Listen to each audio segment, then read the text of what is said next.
All right, now we're going to look at solving exponential equations with a different base. Okay, so let's look at our equation. We have 5 to the power x plus 1 equals 3 to the x. What do I mean by different base? So if you remember in the last video, we had 8 and 4 as our bases. And we could write both in terms of 2, right? This was 2 cubed and that was 2 squared. There's no way I can write 5 in terms of 3 or 3 in terms of 5, right? So we cannot make the bases equal. So what do I do in this case? Well, if you remember, if I want to solve, we had mentioned this before, if I want to solve in terms of x, I need to have that x in the base and not in the exponent, right? So how do I bring that x down in the base? Well, by taking log on both sides, because we have this property, we have log of x to the n equals n log x. Okay, so what I'm going to do is I'm going to take log on both sides. If you want, you can take ln on both sides. So in this video, let's just take ln on both sides, right? So if two numbers are equal, right, if a equals b, we know that ln of a has to be equal to ln of b, right?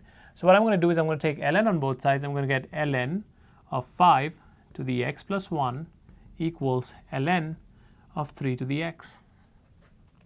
Okay, now this exponent of x plus 1, I can write it down here, and this x can come down here. So what I get is I get x plus 1 ln 5 equals x ln 3.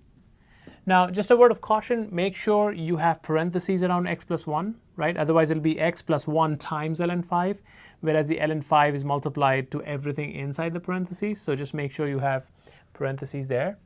So how do I solve this? Well, first thing I need to do is I need to distribute that ln 5 inside. Okay, so I'm going to get x ln 5 plus ln of 5, right? I'm going to multiply it with x, and then I'm going to multiply it by 1, equals x ln 3.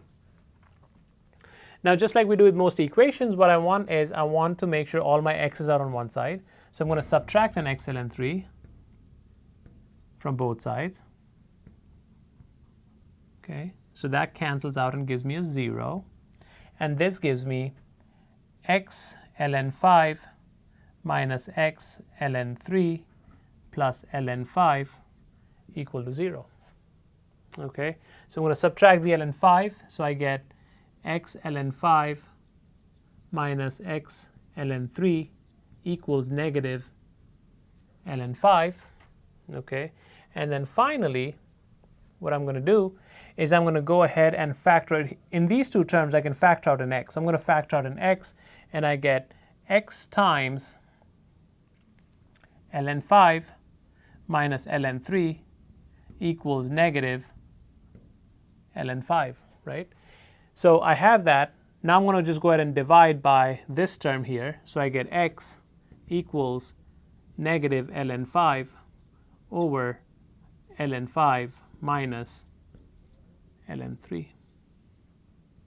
And that would be the solution for this. If you want, you can go ahead and put this in your calculator and get a decimal, but you don't have to. You can just leave your answer this way as perfectly acceptable.